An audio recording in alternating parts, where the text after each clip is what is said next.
You are listening to I Am Refocused Radio with your host, Shamaya Reed. This show is designed to inspire you to live your purpose and regain your focus. And now, here's your host, Shamaya Reed. Hey, welcome to I Am Refocused Radio. Man, we are here once again. And man, you know what time it is. We have another amazing show lined up for y'all today. Man, if you're looking to master your mindset, unlock your true potential, and become that real leader that you're meant to be, you want to stick for this episode. We're going to talk to Vincent, aka Vin Infante. He has an amazing website where he does his amazing mentorship and coaching. He's also a therapist. It's www.vincentinfante.life. Had to put those pauses in there. First and foremost, man, I want to say thank you, Vin, taking time out of your schedule talking to us today, man. How you doing? Dude, I'm doing great. Thanks so much for having me. I appreciate it. Man, it's great to have you on. So, man, tell the audience a little bit about yourself. Obviously, you are a former fighter, but you do amazing things now. You are living an amazing life as far as your service to others. Kind of give us a backstory on you. Sure. So I lived a life of victimhood for the most part, honestly. I think it's still even amazing to myself, almost to the state of bewilderment, when I get the privilege to just look at my life and reflect on where I am right now. I grew up, I got bullied a lot. I was the dude that got thrown in trash cans. Like, you know, the stuff you used to see on TV shows and movies, and you'd be like, that's ridiculous. Who does that actually happen to? That happened to me, man. I was literally like thrown in trash cans. I was pushed into lockers. I had no friends. I couldn't get a girlfriend. I was a little bit chubby. And I struggled a lot with anxiety, depression, suicidal thoughts. My younger years were really heavy for me. And I tried to reinvent myself, unsuccessfully, but also very successfully, if that makes sense. When I was getting out of high school, you ever hear that saying, at some point you just kind of get sick and tired of being sick and tired? Oh, yeah. Yeah. So that was me in high school. I was like, you know, this isn't working. I hate my life. I'm miserable every day. I think about suicide way more than any teenager should. And I was like, something probably has to change. And so I took every college transcript that I wound up sending out, and I wrote the name Vincenzo on all of them. And Vincenzo was going to be this reinvented, cool version of myself. And over the summer, I started working on me. I started going to the gym. I started, I grew out a beard. I started styling different. And I became really cool with an external appearance.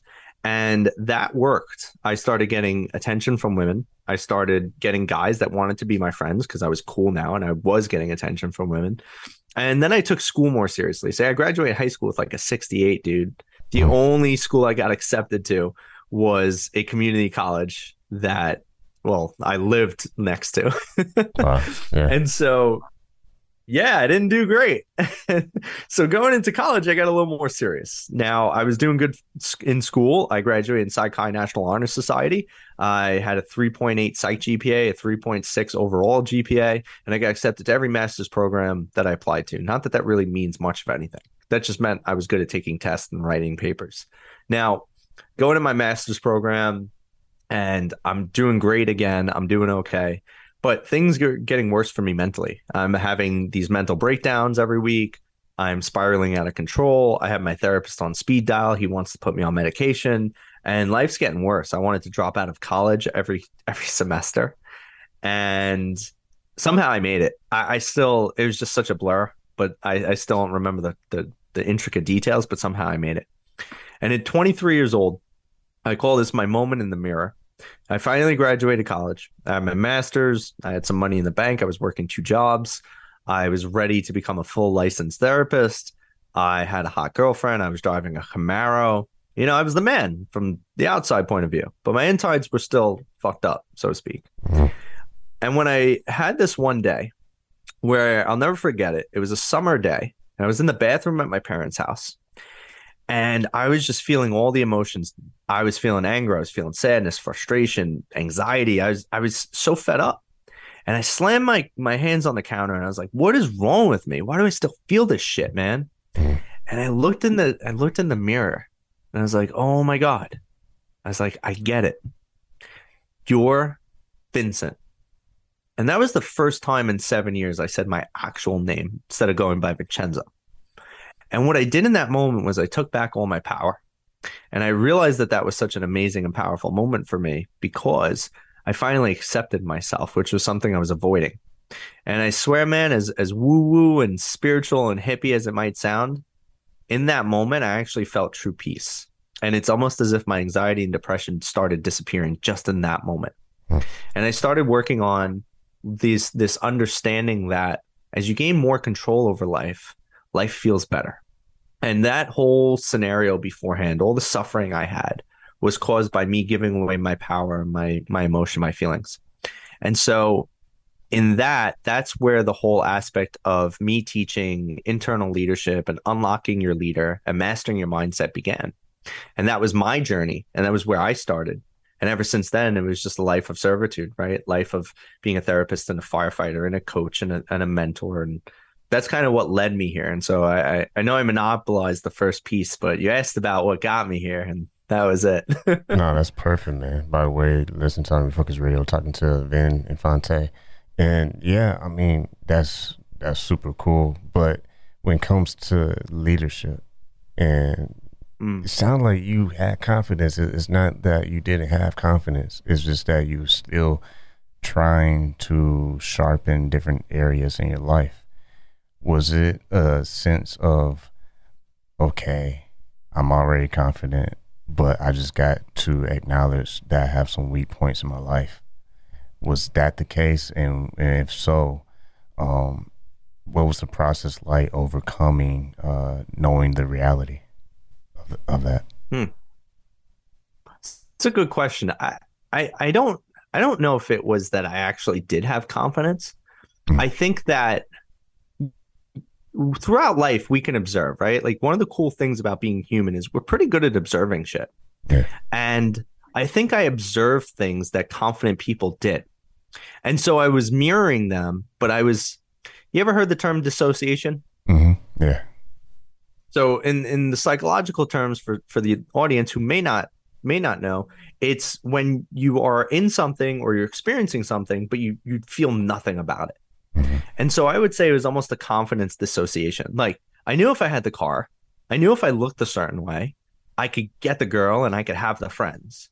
But I didn't feel like I was actually worthy of these things. I didn't feel like I was capable of even keeping them. So I started developing anxious attachment styles. And again, I'm throwing out psychological terms. So for those of you that don't know, an anxious attachment style is when you do too much to try and preserve the relationships you have because you're aware you're not enough to keep them. And so you start doing way too much and overcompensating and becoming too much for others around you. This is where multiple texts come in. This is where you feel upset or offended because people didn't invite you out. And then you start questioning your own worth. And so there were so many things that were seemingly breaking me down with every behavior I did that would look like it was building me up. So that's a lot of probably where even imposter syndrome starts getting born, right? It's the aspect of, what successful people are doing and you might be mirroring it, but you don't truly feel it.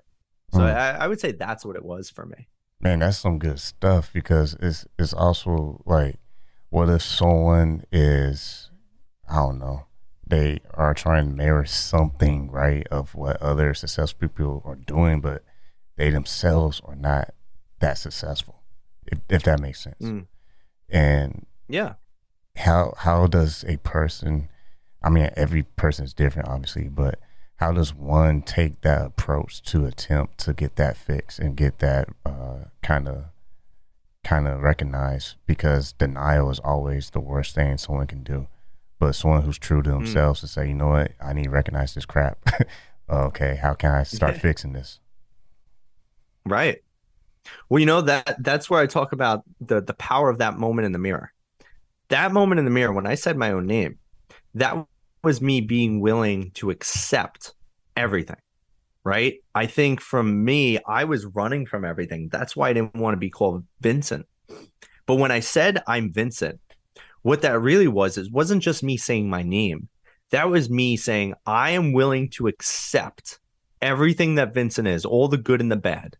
all the shit that sucked, all the stuff that was awesome, everything that made me me, because we all have parts of us that could be improved, aka the parts of us that might suck.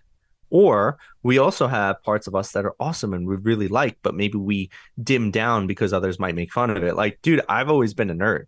I've always been the dude that wanted to play video games. I've always been the dude that wanted to sit there and play tabletop games and paint miniature figures because I thought that was cool.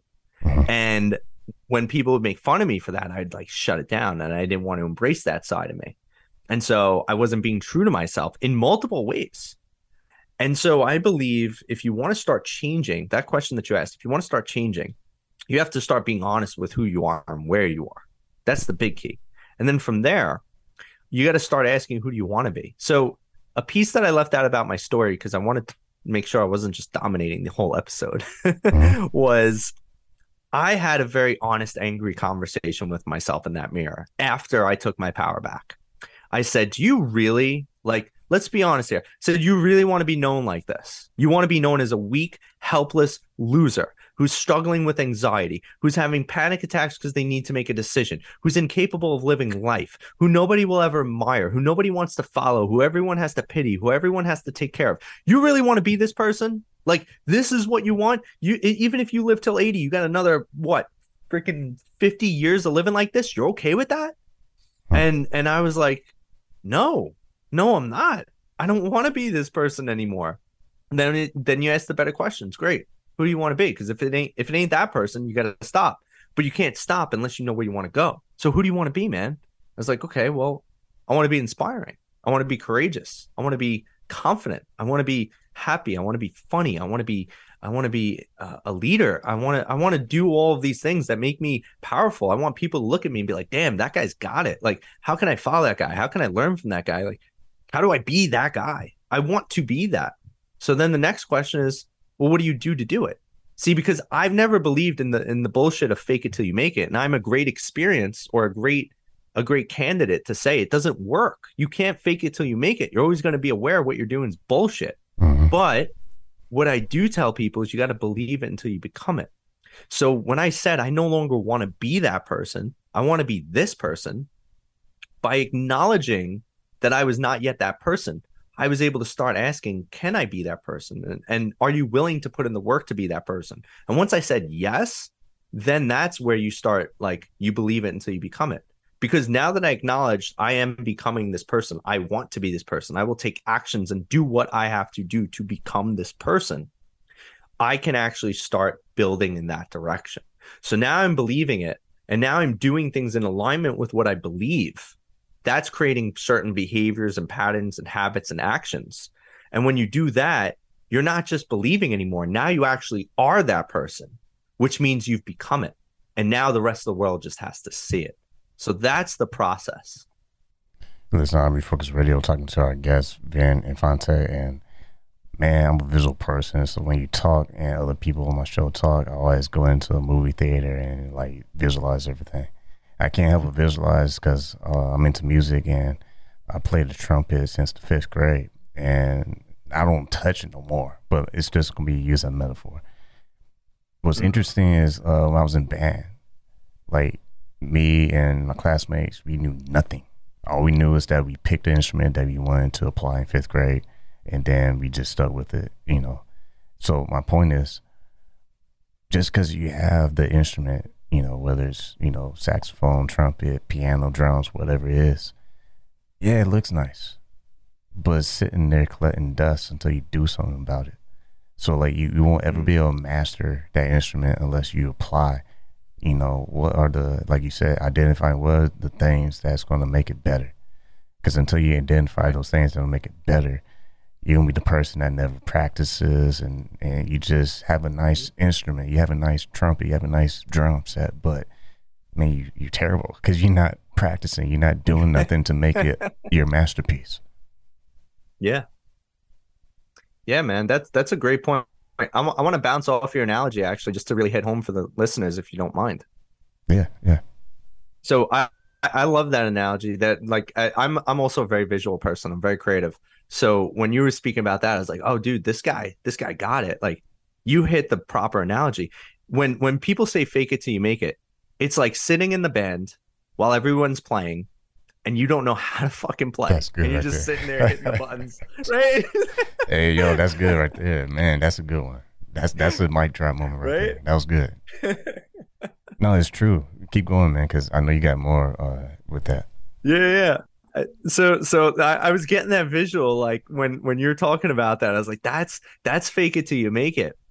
But believing it until you become it is the opposite. It's you go in and you suck, but you know, hey, if I keep hitting the keys and I keep practicing, and maybe I get an instructor, I get a mentor, I hire a coach, or I hire a professional, or I ask my friends for help, or I show people I'm actually putting in the work and I'm doing it. I'm not just believing it. I actually am becoming it. I am it in the process. And now the world will see it. And then they'll hear you play your music when it's time for you to actually show what you know.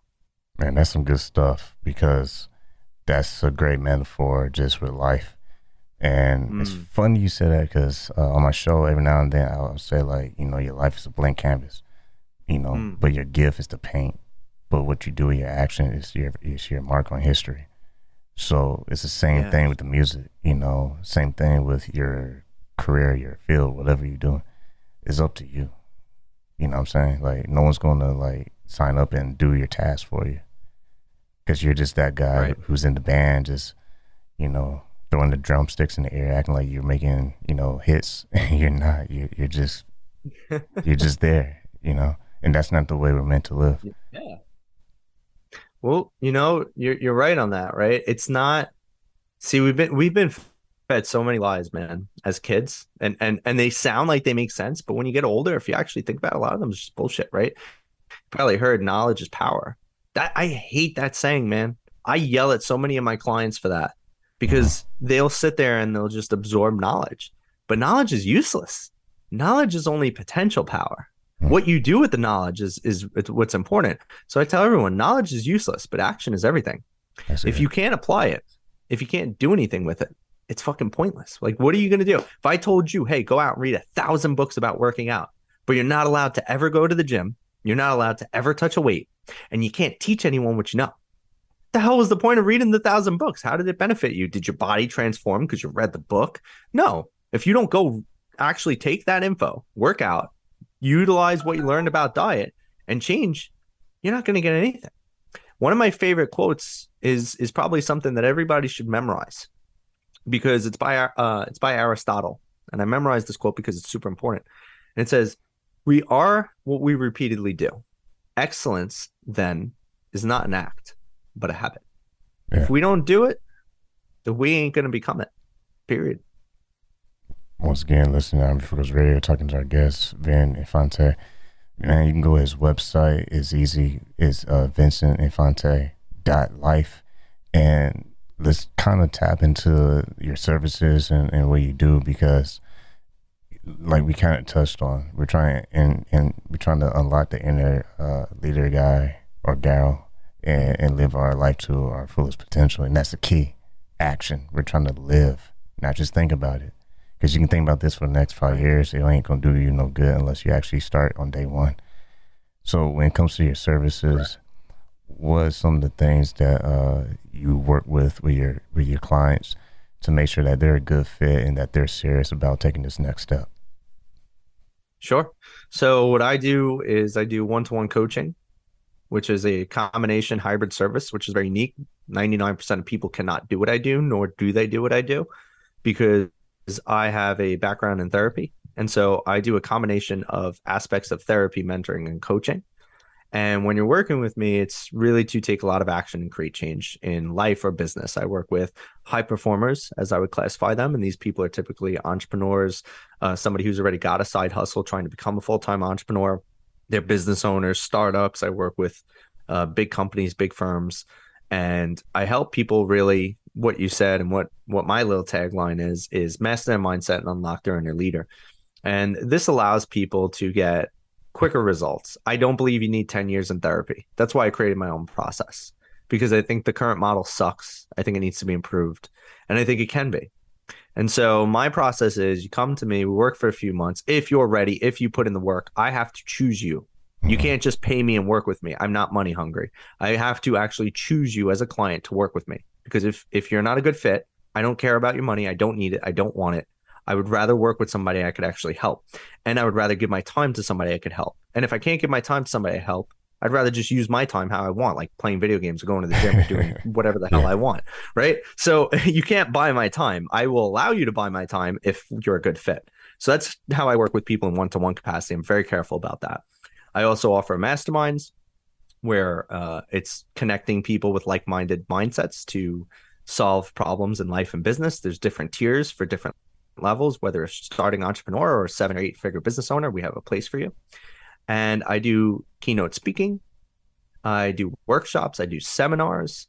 And for anyone who can't work with me, I really, really hope you check out my social media. Check me out on TikTok, Instagram, LinkedIn. I just started tweeting because apparently that's a thing now. So you can find me everywhere at Vin Infante. Quick search will put me up there, and you could connect with me any way you want.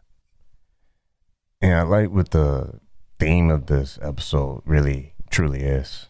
I mean, I don't want to bore my listeners by having a long-winded, talk about, what we're talking about, but just get to the point and say, at the end of the day, it's a choice and then action.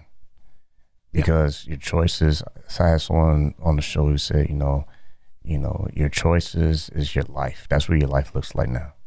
So if you don't like the way your life looks, then you might want to start making different choices. So it's like hearing you for it. You think you can, you can't. Well, you're right. Either way, whatever you choose. And one of my favorite quotes that I share with people all the time, because it's a special quote, it's like my life. It's like my whole life story, because it was my motivation. I put it in my wallet until I walked across the stage, University of Toledo, because when I had my doubts, I would read this quote and it would just keep me like inspired, because it'll give me that reality check, like, hey, stop making excuses, man. Like, seriously. So the quote, real quick, Blaise Pascal, he said, in faith, there's enough light for those who want to believe, but also enough shadows to blind those who don't.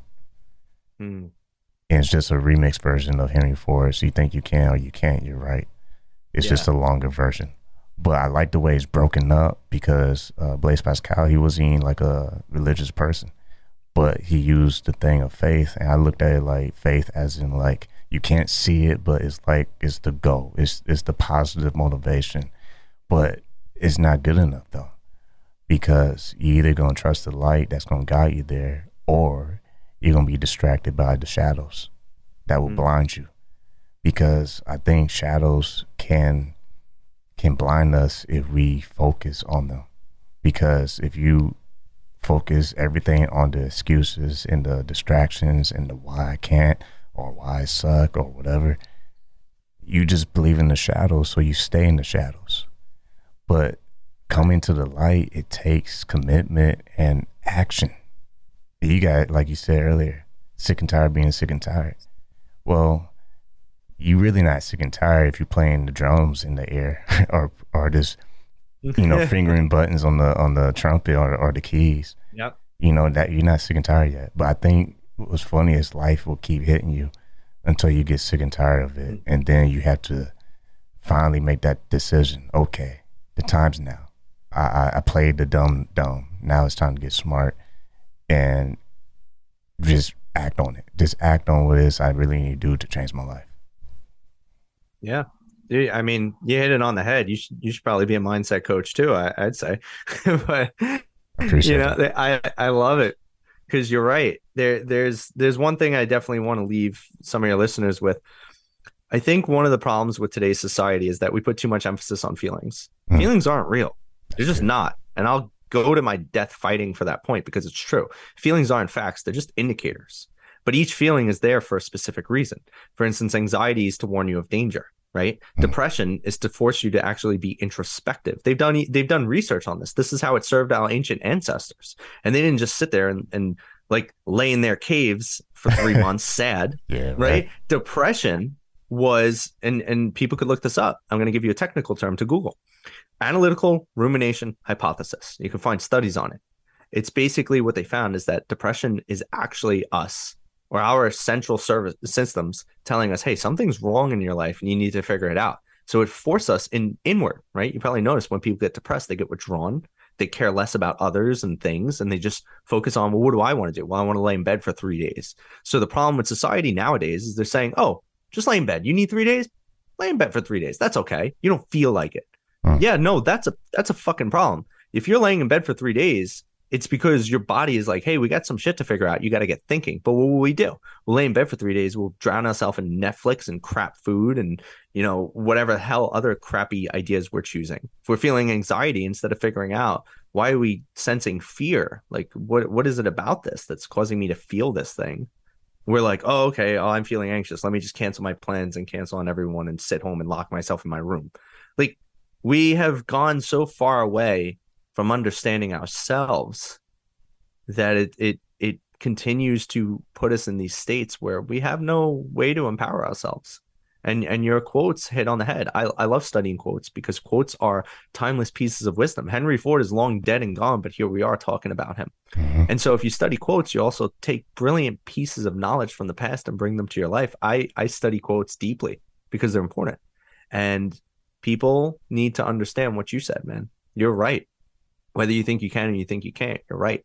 If you think you're going to lay in bed for 3 days because you're depressed, you're right. Or if you're like me and you believe you could overcome it, you're right. And I'm telling you, your listeners, because that's who I'm talking to right now, you guys could overcome anything. You have to just put in the damn work. Boom. That was a drop mic moment. I mean, yeah, it's crazy because I was just talking to someone about this. All the people I have on my show, like yourself, is always a common thread. That's like, I don't have bad episodes, man, because I went through the worst ones already. When I got started, I didn't know what the heck I was doing. It was really more about me and my ego. Like, hey, look at me. I got a show. Come on my show. Me. But now, years gone by, been doing it since 2017, and now it's like, nah, man, this is really about everyone having a chance to voice their self. Like, let me shine myself into this world so that people can see from my perspective. And since I had, embraced that idea, the show just blown up, And the reason why I'm saying that is because it's the same thing with, like, whoever's listening to this, episode, listening to you talk. It's the same thing for this situation. The reason why your thing has not blown up is because you have not tried. And try does not mean you thought about it. Because anybody can think about working out and watch it on TV and eat some donuts. That's not trying. That's living in denial, because you're avoiding the very thing that's stopping you from getting to your goal, and that's you. Like you said, the guy you see in the mirror. I can't help but thought about Michael Jackson. Look in the man in the mirror and make that change. It sounds cliche, but it's true, because change is action. Change is not a thought. And I think the more we can stop thinking about just dumb stuff, the more we will start doing smart stuff. And I feel like we compare ourselves to too many things and too many people, because when we think of ourselves doing something, we feel like we have to swing the bat and hit a home run when all you really need to do is hit the ball. Everyone wants to do some big shot. Okay, if I'm on Instagram, I need 10,000 followers in 30 days. No, you got to be on your journey. You may only have 3 followers or 30 followers for 2 months, but at least you won't be buying your way of social proof, because everyone wants to buy followers now. Same thing, everyone wants to play the drums in the air. But if you're, like you saying in the show, if you took the time to practice what it is you're trying to do, you have a better fighting chance than the person who just thinks about it. Right on, man. You're not wrong. It's just a measure. People don't want to put in the work. You're so right. Like, let me go buy followers. Let me go buy likes. Let me go rent the Ferrari, take a photo with it, return it, get back into my 1920s Toyota. It's like someone going to McDonald's and getting a Happy Meal, and they're like, "Oh, I'm not going to eat it. I just want to take a selfie with it." Right. Dude, it's crazy. But see, that's the thing. Like, if you know the secret, then you know the secret. Like, the secret is just consistency. I've blown up And it may not look like it because I don't have hundreds of thousands of followers, but I do very well financially. I have multiple businesses. I work with a lot of really powerful people. My network is ridiculous. And I'm not saying that to brag, but it's like, I don't look successful. If you look at my social media, I have like 5,000 followers on Instagram, right? And I've been featured in a few articles like Forbes and stuff like that. And that's cool. But I don't have 200,000 followers. I'm not posting $1 million bank accounts. I'm not showing photos of Ferraris. And so people might look at me and be like, oh, I don't know if that guy's successful. And then you'll look at the guy who's got that shit and you're like, oh, he's successful. Meanwhile, that guy rented all of it. And he scams you. They've literally even done stories, right? It's crazy. Yeah, he ends up scamming you, like, out of your money. Because he does his pyramid scheme and then you wonder why you're broke. But exactly, dude. But I think you hit something. I might have to have you on in the future. But I feel like you hit on something that is very like fundamental for our listeners. And it's to simply own up to the reality, right? Because until you own up to the reality, you can never be released to your fullest potential. Because it's almost like you're carrying all this dead weight with you until you own up. Because once you own up, I feel like that dead weight just goes away and you actually can live a life of freedom because you're not trying to be this false identity. Right. You're right, man. Dude, I love it. I love it. It's all about just embracing you, embracing what you have, embracing what you want to bring, and then keeping the vision alive. It's taken me, I started my business part-time while I was a firefighter. And then it's been full-time now for 2.5, coming up on 3 years. And I did about 2 years part-time, about 3 years full-time. And I could tell you, man, it's this year where I'm seeing the most fruition. It's taken me half a decade to be like, yeah, I'm actually pretty successful now. But I mean, people don't want to put in half a decade. People don't want to go through what I went through, where my girlfriend had to pay my credit card bill 1 month, where I was crying because I had no money and I was contemplating getting a 9 to 5. People don't want to go through that shit. People want the Ferrari now. They want to launch a product and get 100,000 followers and then make $1 million in sales. And that has to happen within a year or, fuck it. But that's not reality. And social media makes it even harder to decipher what is. I think, and it's always funny whether you believe it or not, right? I like using the term the Matrix because it is the fucking Matrix. Like that, half the shit you see isn't real. And if you believe it is, that's your problem. That's why you're stuck. That's why you're not happy. Focus more on you and not the bullshit in the Matrix. Yeah, if only life was easy like that, we can just have a genie with you and have him fix all your problems. But usually that's not the case. And I think people like yourself who are successful, they find that out. And that's why we have this platform. We're trying to help people find that out for themselves, because you can spend too many years basically going in circles, or you can take your time. There's a proverb somewhere. I'm probably gonna mess it up, but the first to get to the 1,000 steps or whatever. I know I'm messing it up. I'm just paraphrasing. Oh, I know that saying. Yeah, can you say it? It's you got to take the first step. Sure. Yeah, the journey of 1,000 miles starts with the first step. Yeah, so that's what it's really about. Like, if you listen to this, you can't take nothing else from any other interview I do. I can probably retire right now just with this this last statement.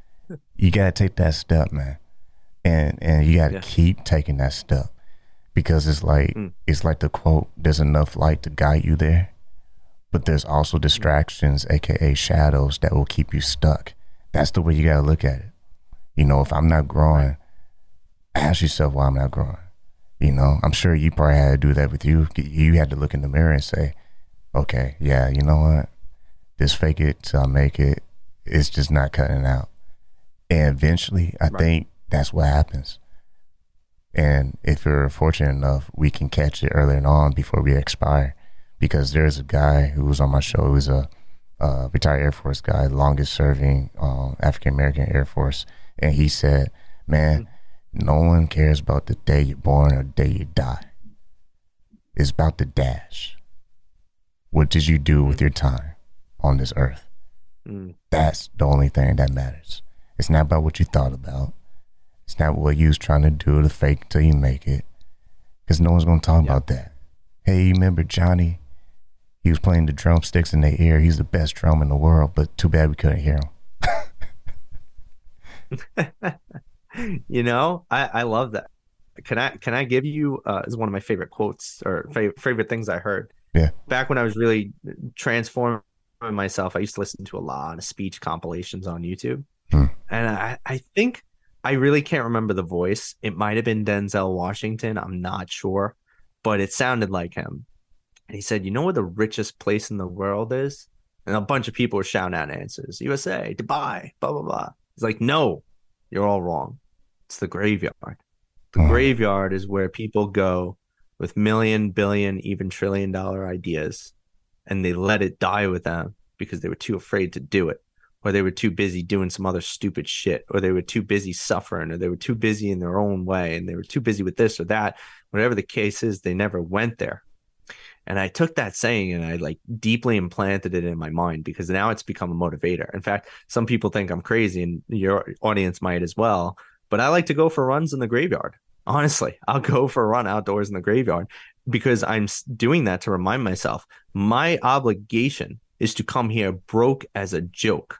Come here with nothing to contribute, nothing to give. If you go to that graveyard worth even $1, you fucked up in life. You have to go there and not contribute to the wealth that's already there, because there's too much. All the net wealth in the world is buried in that place.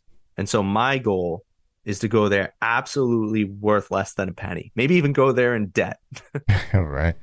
Nah, that's a very interesting concept, and I like that, because, and I'll wrap it up with this last statement, but it's back to what we've been talking about, unlocking the inner leader. Can you imagine? Now, just stick with me on this, because it might sound crazy to my audience, but I think you'll get me.